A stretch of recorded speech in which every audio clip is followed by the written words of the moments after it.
Well, Tyler, super glad that you guys are here. I'm so excited to be able to talk to you guys about this topic. Whenever we think about how to hire a technical resource, I know you both come from different backgrounds.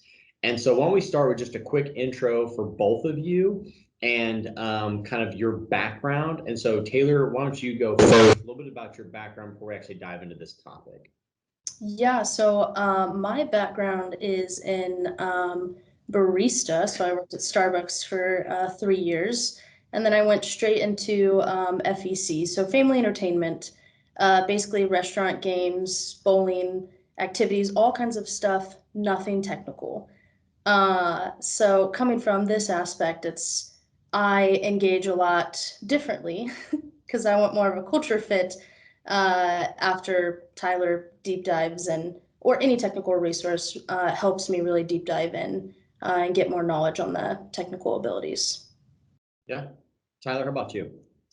So I come primarily from a healthcare background. I worked in my previous role as a director, leading a team for about 11 years, doing nothing but IT. Not a lot of restaurants, unfortunately, but leading a technical team, finding resources, and hiring managers who could support that team as well from a technical aspect. So, majority of my focus has been looking at can they fulfill the role that I'm asking of them? Do they have the skill sets, and what's their experience been like that's led them up to this point? Okay. Yeah, my role obviously is a lot different. So I came from a sales background. And so I think the three of us can have a pretty interesting conversation about kind of what it looks like to hire a technical resource. One of the things that I think before we kind of kick this off, that's important to kind of recognize, and especially for someone like myself and maybe even Taylor coming from a place where it's not technical, is that there's a lot of versions of a technical hire. And so like there's a lot of different roles, right? So I remember first getting into this and thinking IT guy is an IT guy is an IT guy. That is not 100% accurate. So how do you go about defining that? Like to start, like how do you break those parts, those pieces apart to really understand like what is it you need? So I'll go first. Okay. Ours, for me, it was really just understanding like, hey, what fits Pearson-Kelly? So like, are we gonna go in and say like, based off of certifications, do we need like a level one, then a level two? Then do we need like a network admin? Like, what do we need? Do we need an engineer? Like what all, and a lot of that comes from who we're supporting. So, what type of projects, what type of work comes our way is going to be the skill set that we're looking for. Yeah. Uh, so just making sure that there's no gaps, making sure that we don't have a level one and then an engineer, right?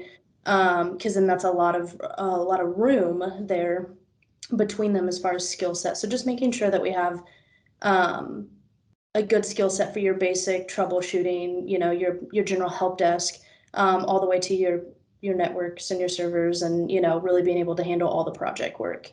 And I came up with that by some of Tyler's description, so I'll let Tyler go now. Yeah. Nice lead-in. Way not to steal any of my thunder there. I am completely, utterly shocked that the sales guy just thought all IT guys are the same. That is just outrageous. I can't believe that is being true. Sometimes I Uh, still feel like that's accurate. yeah, I don't think so, but that's opinions. But no, to Taylor's point, it is about a skills gap. I mean, one of the challenges about hiring technical resources is that we come in a wide variety of different expertise. So being able to get down to, what's the difference between a systems engineer and a network engineer? What's the difference between an administrator and an engineer?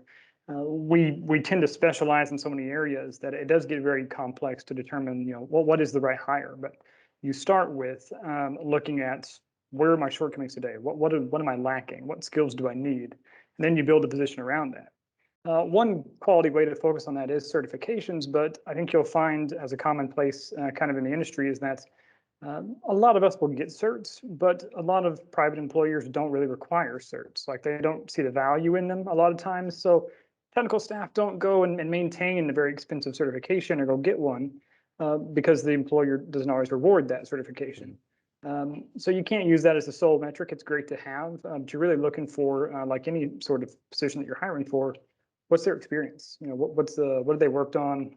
How have they kind of learned the good ways, the hard ways? How have they kind of grown their knowledge throughout? But Let me ask you this.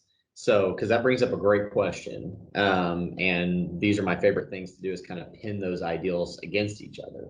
So you can have a guy or gal that's 2 years in, has all these certs, or you can have someone that's been doing this for 12 years and doesn't have any certs. Like, how do you go about weighing the differences there and like really making the right choice for you? And is it a red flag if someone doesn't have any? Like, is that something that you should be like, run? When someone doesn't, there's a reason, go. I don't think it's a red flag necessarily about it, because again, not everyone maintains and holds the certs. However, sometimes though, you'll see if I'm a tech and I have maybe a year or two of experience and I've got a wide variety of certs, that to me raises a bigger red flag than anything else. That means they're very interested in learning it, but how much experience have they had applying that knowledge? Book knowledge is fantastic, but we all know, once the book's off the table and you're sitting in front of it, it's never like what the book says, right? I mean, scenarios are always different, environments are different, people are different. It's never the same. I mean, I can equate it to I am not a carpenter by any means. I'll freely admit that, but I remodeled one of my houses. I have a house that I own that I couldn't sell, so I had a renter. They kind of was not as great to the house as I would have wanted, and I didn't want to pay a carpenter to repair it. So I was like, oh, I mean, I'm probably pretty handy. I can do it. Like, I've got YouTube videos and stuff. Like, how hard could it be? It's very hard. Like, I mean, in the videos, it's pristine. They've got like perfect walls and everything. And that's just not how it works out in the real world, right? I mean, from translation to it sounds easy on paper to the way that it is when you're in an actual environment, it's very, very, very different. And those experiences tend to define people. And you can usually tell that when you interact with someone. If they're talking a lot about terms and jargon and language that is, makes it seem like they're regurgitating something from a book, they probably haven't had a ton of experience implementing those things. They're trying to show their technical prowess or their technical ability through precise knowledge. When you meet someone who's had a lot of experience in the industry, they don't really draw on those terms. They talk more about what they've done and how they've done it and their experiences with that equipment or devices, which is sometimes why you see, like, you've been in the industry for 10 years and you don't have certifications. Like, well, what do I need it for? Like, my last employer didn't require it, so I just did the job. But That's good. Yeah.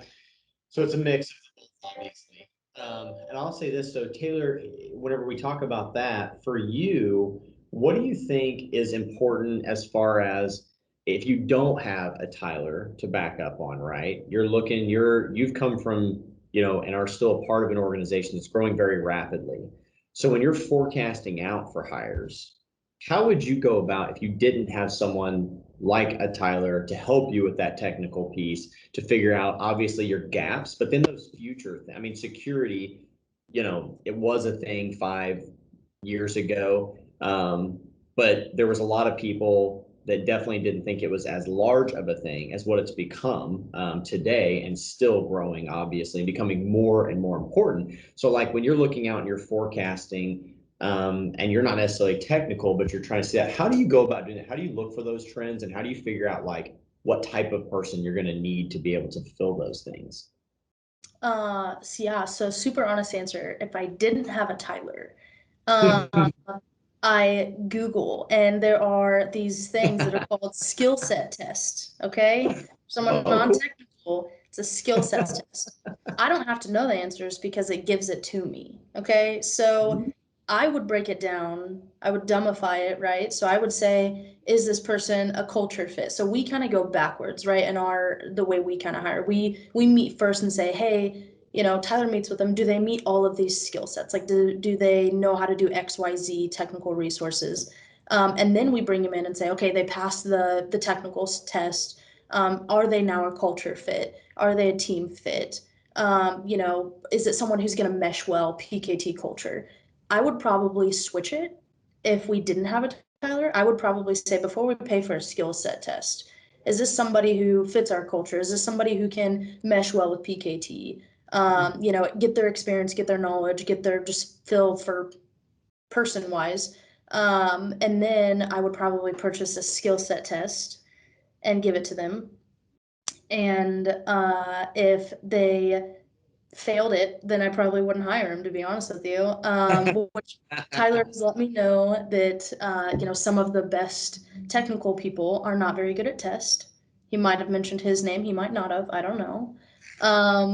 But so it's kind of hard to go off of that, right? But I mean, there's a grading scale on them. So honestly, I would probably use something like that, only because I can't foresee myself in the rapid pace that we're growing, me to be ever fully technical enough to really be able to support or really have those conversations with somebody to know if they'll fit our gap or not. That's good. So Tyler, for you, are those tests like at least a decent way to try to gauge that for someone like Taylor that's out there trying to figure this out? And then for you, is that forecasting a different process? Are you using other resources to look ahead to go, man, here's the industry trends or the things? And each industry is a little bit different. We're obviously in technology. So for us, that bleeds into IT very, directly. But for an organization, a manufacturer, for someone else where technology is becoming more and more a part of what they do, how would they go about that? Yeah, I mean, so the skills test is a bit of a unique position for me. I'm not a fan of skills tests, obviously. because you know the information, right? Exactly, but like so part of it comes down to this. I mean, when you're looking for a good hire, right, you're looking for a couple of things. You're wanting to see the technical knowledge they have and the experience, but you're also wanting to see how they acquire the knowledge they don't have. So whenever you take a skills test and maybe you don't remember because you've not studied the courses in 10 years, the exact port or something that you've done, you may not be able to regurgitate that, which seems like it shows that you don't have a specific knowledge on that. But in reality, you deal with it every day. You've messed with it.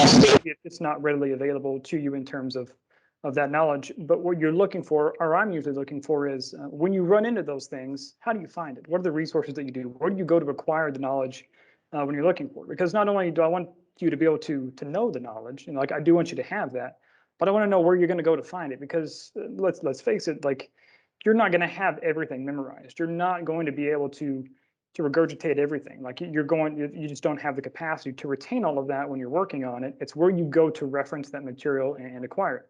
Skills tests are still good to give you an idea, but anytime that I've had to take a skills test, I will challenge the interviewer on the other side of the table for the skills test to say, hey, I'd like you to elaborate on some of the things in the skills test here. Like, I'm just curious what you're kind of looking for, because most of the time that I've taken that, the person doing the skills test didn't really have the knowledge to know what the question was asking either, right? Which tells me a little bit about it as well. So be prepared for that if that's the way that you kind of want to go down. I don't typically lean on it just because it's the same sort of scenario like when you're getting a certification or you're going out to pass a big exam or something. Like you may work in it every day, you know it in and out. But the moment that someone sets you down in a controlled environment, adds some pressure to the scenario and says, take this test, it does tell you about how they react under pressure, but you don't always get the most authentic representation of the person because some people don't do good at tests. Some people are very nervous in an interview and that just amps it up. Now they're super nervous, and they start maybe making mistakes that they wouldn't make on a normal sense, which tells you a little bit, but it's not enough, in my opinion, to rule a candidate out when it could still be a really good hire. They just maybe had a nervous interview, and and interviews are nervous usually. Adding a skills test to it adds a very large, nerve-wracking piece to it because you're being tested now. So now you have that, but so what I would say to a skills test is that if you do a skills test, it's great information to have. Don't make it the sole deciding factor on how you hire. See how the person interacts with the test, and don't let that govern the interview and the deciding process, right? Let it kind of influence the process. See how they do with the test. See how they kind of do under a little bit of pressure. But if they get a few things wrong, that's not you didn't pass the exam sort of thing. Yep. Because it's just not how it is when you're sitting down in front of it. Again, the people that can ace that are the people that have all the certs, that are fresh, that have that knowledge and are great. Experience speaks volumes, yes, but they may not have any practical knowledge if they can just, ace the test, so you're looking for both, but I'm not a super fan of the skills test, obviously, but. Because you're not good at tests or what? Yeah, I mean, I don't like being tests, like the interview is already a bit of a test, right? And someone's like, hey, by the way, I've got a bunch of network questions for you. Can you answer all of these? Can you? Just out of curiosity, like, I mean, like, this is, are you asking me to answer something? I have a question on that. You say that, so we believe in transparency here, us more than others. I would probably tell them like, hey, I have no, technical background. This is just I do have the answers though, and I'm just trying to gauge like, what all and XYZ to fill this position. I mean, in my position, I don't necessarily have to be technical. So would that be a good thing? Would that be a good thing to tell them like, hey, I do have the answers. Doesn't mean I can talk this lingo with you or that I would even know how to do it. I'm just simply letting you know, like, I do have the answers. And so I would love to, hear as far as the skill set goes, like, and stuff. Or would it be better to just not tell them and just act like I know what they're talking about? And like, do you think they would give me fake answers if I told them, hey, I don't know what you're talking about? Do you think they would just like ramble around me, or like, what do you think? If they don't have a lot of experience, they might try to, that's when you'll start seeing them start using a lot of flashy words or something, in my experience, right? Because now they want to, they figure if they can throw out enough terms or buzzwords, whatever, maybe they can shut down this line of questioning and then kind of move on because, you're not going to be able to reciprocate it. But I think it's an excellent idea because if you give the candidate, because it's a two-way interview, right? I mean, you want them to interview and you want them to be comfortable here as well. But if you set the stage for, hey, look, I don't have a person really that can judge technical resources. This is the only way we really have to do that. This is why we need to hire someone. You'll give them an idea on the other side of why it is you're taking this course of action. They may still be nervous.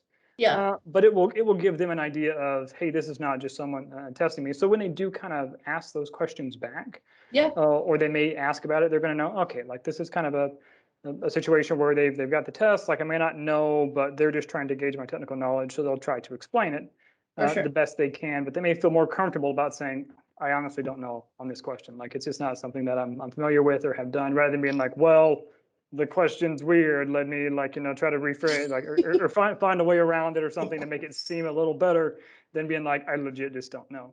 Yeah. But, it is one of my things, like in an interview, I'll see candidates get nervous or think they've said something wrong when I'll ask more technical questions to get them out of their comfort zone. And the intention is not to trip them up, but to just get them to a point where they go, honestly, that's just not something I've dealt with. Because that's where I want to see. I want to see where their boundary is to technical. I want to know where their experience is taking them. If they keep trying to add pieces to it, then I know that they're never probably going to be honest with me. Whenever it comes down to an issue with a network or something, they're not going to say, I don't know, I need to ask someone else. They're going to potentially, do something more risky or something like that, or they're going to tell the other staff, oh, this is definitely how you do it, and it's going to be wrong, and then that, spreads, and then that's not good. So those questions definitely do help, yeah, for sure. I mean, the transparency, I think, is by far and away one of the best things about an interview on both sides. Looking for it from the interviewee's perspective as well as the person doing the interviewing. So basically you're saying that you don't love the skill set, but if I rolled the skill set test out, you'd like it. That's what is that what you heard, Lee? That's what I heard. I mean, take that how you want to. I guess. Your interpretations. I see two salespeople sitting in front of me right now is what I see, but my kids do that a lot for me whenever I tell them no on things that they hear a lot of things that I didn't necessarily thought I said. So that's not at all how I said that or meant it, but that is an interesting interpretation.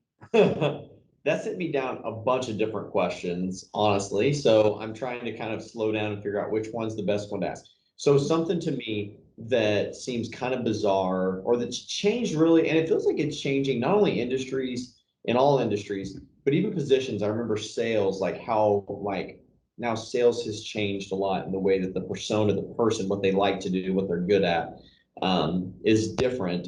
than what like a traditional rep would have been, someone that just was like a grinder, go out, go as fast as they can. Today, we've recognized like people want relationship. They want people who want to have relationships.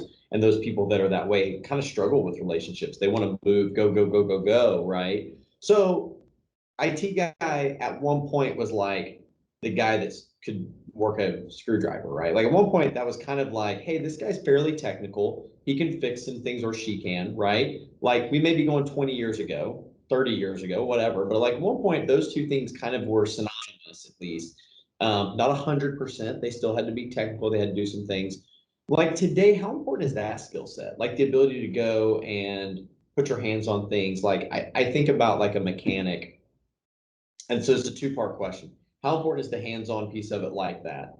The second portion of that question is what can I do to have them prove that they can do it? If I own a mechanic shop, I can say, show up tomorrow for your interview. Hey, I've got someone needs an oil change. If you can't change the oil, if you don't even know where the oil pan is, like, right, you don't know how to even know what type of oil to put in it, right? You don't know how much oil to put in it, and you're not willing to do the research on it, probably not going to make a very good mechanic. Pretty easy. So can I do that with IT? Because now we're putting them with access to potentially people's information they shouldn't have access to. And what would that look like? What's a scenario, if you can do that, that makes sense? So again, that's a long question here. So two pieces. One, how important is wrench turning for technical skill set, right? For IT today, what IT looks like today. And then if that is not as important, for sure, how do I test them? How do I find out like if your aptitude makes sense for this? So I'll go first and try to roll it in both in a kind of one answer effectively. Yeah. So obviously not as much wrench turning when it comes to IT. A little bit, usually screwdrivers, not wrenches, but you know, kind of a handful at least. But still, what we're kind of talking about is that kind of mechanical innate ability. And one of the most important things that I think that both scenarios, the mechanic scenario and the IT scenario have, as well as most core job functions, is problem solving and the ability to do troubleshooting, because that is in both. You know, if there's a problem with the car, if there's a problem with the computer, you have to figure out how you get to the process of learning what has happened, and that is true for both industries. You know, the process may be different, but you're still troubleshooting. You're still doing that. That sort of mentality is required in both areas.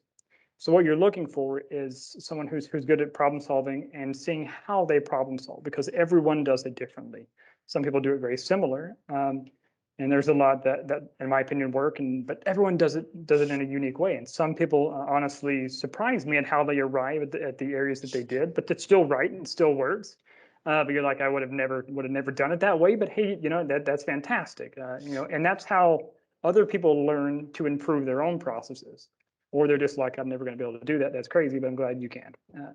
So with that, I made a lot of math teachers mad with the way that I came to my conclusion. The answer was correct, okay? That drives them crazy. Where they're like, "What? Yeah, I mean, it's the way I right, do but it's it is not wrong." the You're way like, they wanted me to do it. So yeah, your work is wrong, but obviously I have some your scars still from those days. So But it's a great point, right? Because you're like, well, I mean, just because I yeah. found a different way to arrive at the answer and it still works every time, why is the answer wrong? Shouldn't be. I mean, it is by the exam criteria, which is where we come back to that skill sets and stuff, where it's not all the same, right? Yeah. How you get the answer isn't always the case. It's, you know, so long as your process is right each time or it works, then that's what you're looking for. And people do it differently. You want to draw upon those core values, those sort of, you know, traits about a person to enhance that. You don't want to say, look, your way is fine that way, but you got to do it my way, because they're not comfortable doing that, and that's going to be a recipe for disaster. You want to enhance the way they do it and still arrive at the same result. As for how you can actually test it, though, is a bit tricky. But this is where someone who has experience is going to shine, because on paper, in a test, in an interview room, that's the nervous part. If you say, hey, I'd like you to just come in and maybe I've got a sample network, or I've got a scenario that I've created that's kind of set up. I wouldn't want to give them a live customer or like live environment necessarily, just because you don't know. There are some legal ways you could try it, like in a probationary period, but you would just need to hire them and then say, hey, you know, we're gonna try it and see for, you know, X amount of days, you know, and then if it doesn't work, you know, maybe we do that. But that's, you know, that's rough for both parties, you know, for that. One way that I have seen it be done, though, is you create an example network, like maybe a small environment, like some switches or something. You create a problem, and then you bring it in and say, hey, I would like you to just work through this issue. There's not a lot of time or whatever. We're not just going to like, sit here and kind of barrage you, but show me how you would work through the issue. And even if they don't solve the problem, what you're looking for is to see how they work on the issue. What's their troubleshooting process? How do they go about looking for the details? Because the answer or the problem may be above with them, or they may take a different way to get there, but you're looking to see, do they have the experience they said they have, and can they actually work on an issue? Because you'll tell right away if someone's had issues or had experience working on those things when you set it down in front of them, because now it's gonna be like, oh, well, I mean, it's been 15 years, or oh, but I thought your resume like said you worked with these things every day. Like, well, not every day. Like, well, that's okay. Well, that's a little different than what we were talking about. But I mean, but all of a sudden, it becomes a little bit clear. The people who have had experience are going to be in their comfort zone a little bit now, because it's what they do. It's the same as what they come into work and do every day. So they just go through their process. They'll be a bit nervous, of course, because it is an interview, right? But they're more probably prone to show you how they work in that scenario, which is what you're looking for. But a sample network or a kind of a prefabricated problem that you could set physically in a room or set up for someone would probably be the way that I would go about doing a logical skills-based test kind of for that. But makes sense. Taylor, I got a different question for you. All right. Okay. So one of the things I really enjoy about you, you're great with accountability, right? You're a very accountable person and you're good with holding people accountable. How does one go about doing that with a technical person when you're not technical? So, and again, maybe for Pearson-Kelly, it's a little bit different, right? So if you're in another organization and you've got a couple technical guys on staff and your job is to manage those two, how do you go about really understanding like that they're doing a good job, that they're doing a full day's work whenever you don't know how long those items take, right? Like, how would you go about assessing that? Good question. So, it's kind of one of my favorite parts about my job, and it's learning and listening. That's the only way to keep these people accountable. And it's because I go ask them a ton of questions, probably more questions than they probably like. I ask lots of questions, and I try to understand a general base of what they're doing, right? So in order to hold them accountable, I don't have to physically do it myself, but it does help if I understand what goes into the process. So, if we're deploying a laptop or something, before I came here, I was like, okay, so you turn it on and you give them, right? So I'm like, so about 30 minutes, like, what do you think? Yeah, I'm like, what do you think? 30 minutes, or what are you thinking? Like, and then I fully understood. But I wouldn't have known had I just not been like, okay, what actually goes into this? Like, so when you say it's going to take you 5 hours, what does that mean? Like, why 5 hours? And so then they'll tell me, then that's the cool part, is the accountability piece is me just checking in with them on what they already told me. So if he says, hey, it takes me 5 hours and I got to do, this, I got to basically take an image source and, put all their softwares back onto their new laptop, whatever. He tells me that 2 days later, I can go in and be like, hey man, Tyler, how was that image, received? Like, did you get all their softwares update? Like, I then can ask questions. And if Tyler's like, no, I haven't, I'm like, man, you said that would only take that long. Does it not really take that long? Like, then I can kind of hold what they told me against them almost for that accountability piece. So honestly, it's asking a lot of questions and learning. That's the only way I can truly hold them accountable. So they're kind of holding themselves accountable if you think about it like that, I guess. I like that. That's good. Yeah. What's funny to me, and maybe you guys have experienced this, but like I could tell someone, hey, I need you to write down a list of these names off the board. And like the person that's also taking advantage of me somewhere else or not accountable or not doing a good job somewhere else will take me twice as long to do that as the person that I hand it that is accountable, that does want to do job, that makes sure it's it. I could misspell names. I could misspell things. And the person who's accountable and wants to do a good job and takes their job seriously, like will recognize that, Lee, you misspelled Karen's name or Susan or whatever, right? Like they will bring those things to my attention. And the person that just doesn't care, it's like even the little things doesn't matter. Like they're just not accountable on those things. Okay, so last thing here, I've just decided on, I can't decide how I want to go about doing this because I still have a ton of questions. Um, but culture versus talent, culture versus technical talent, let's say, okay? So I thought about pinning you guys against each other. I don't think that's fair yet. I want to hear your answers. But you can get a 5-star killer technical person, and mediocre, culture person, or you can get a 5-star culture person, but they probably don't meet your technical deals, and you have to choose one before you two both play that game on me. What's more important, in all honesty, to you? And I think this changes from person to person, situation. I get it. Like to you, if you really had to make that decision, what would weigh in on that, and what do you think really is the most important one to you? Taylor, you want to go first? So glad you chose me first. Mhm. So, man, there's so many things it depends.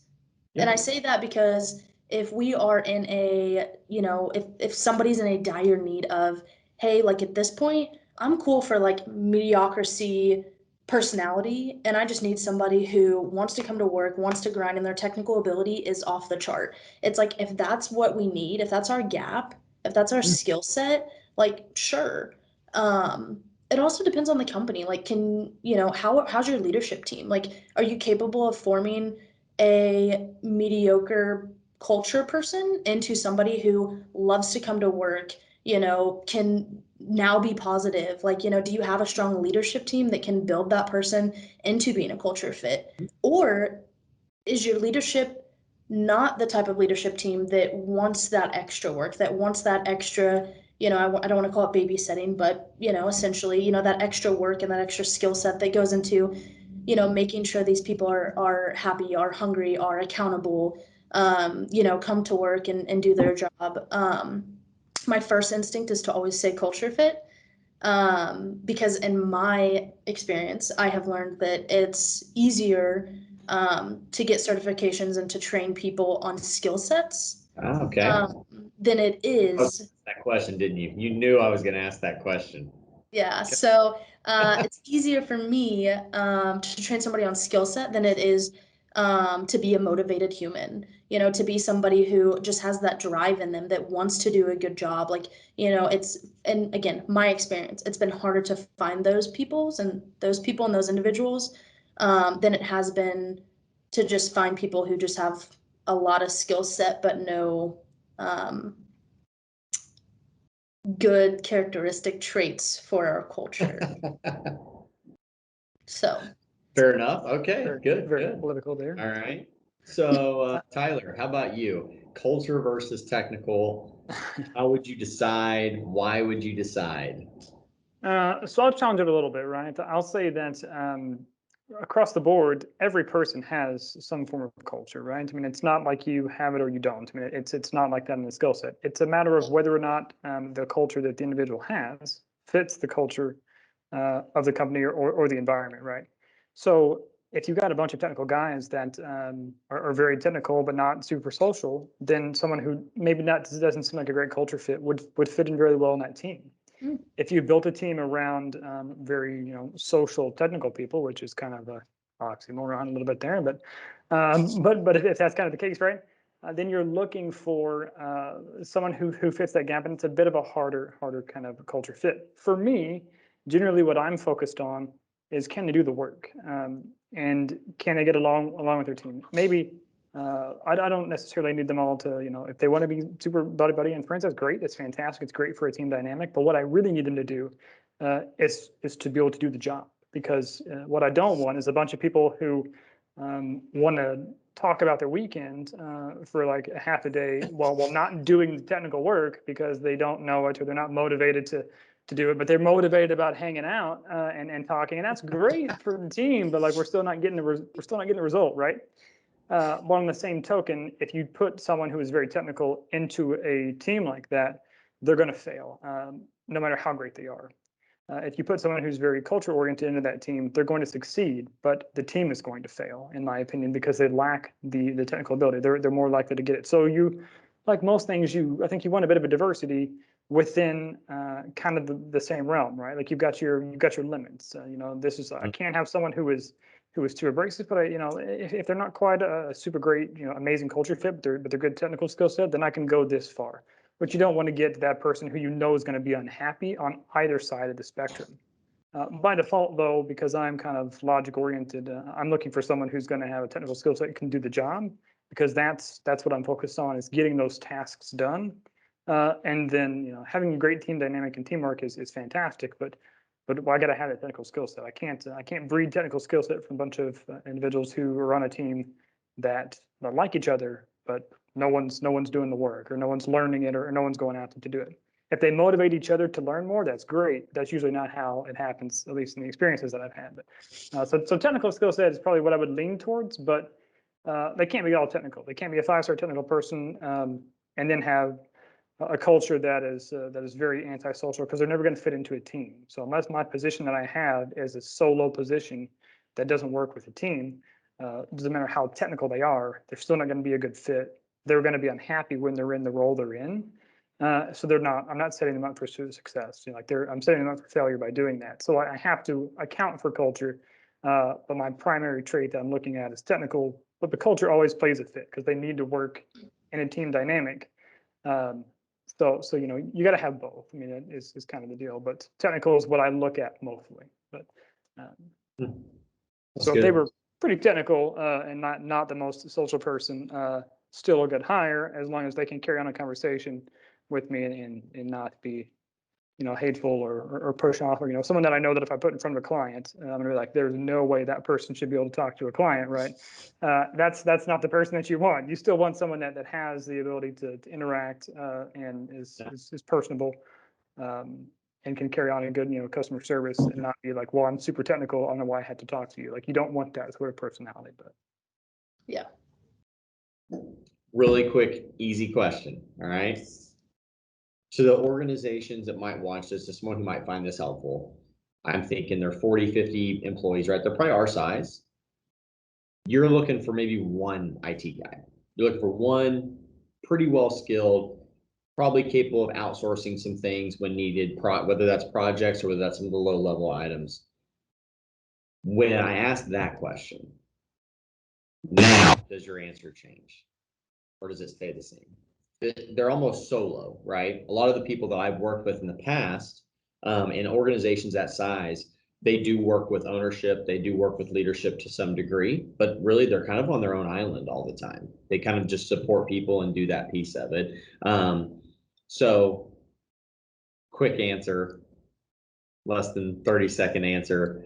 What would you say to those people that we're talking to that might have that thought process? Like, I've got a guy, I know he's super skilled because he or she does XYZ, and I've got resources and references telling me how good they are. Now, is that the right hire, or are we still going culture fit? Are they, when you say solo, do they have an MSP? Like, do they have somebody, or are they the only IT resource that company has? They're probably the majority of the IT resource, and they may outsource items of what they would need on the technical side. They probably would have to, especially at 40, 50 people. There's probably not very many people that could do 100% of the work on their own for an organization that size. And keep up with it, I guess I should say. I'd still say culture fit. Okay, cool. Yeah, that's good. How about you, Tyler? I'd pivot a little bit, because here's the big thing about that. As a leadership team, you have to trust whoever you put in that position, because they're going to have access to all the information. So culturally, you have to get along with them pretty well as a leadership team. So culture is probably going to play a bigger fit in that scenario, because you have to have the trust there, and the trust that they'll say, I can't do this. Let's hire an MSP or someone like that in that case. But they got to have technical jobs, so they can't do the job, which you'll find out. You don't want to wait 3 months and be like, oh, all this is broken, and I just didn't like that. That's not what you want. But you got to be able to trust them as a leadership team. Yeah. Trust is huge. Yeah, that's great. Well, guys, I'm super grateful again for both of you to jump on here and do this. I hope it's helpful to anyone that does listen to it, and looking forward to doing it again soon.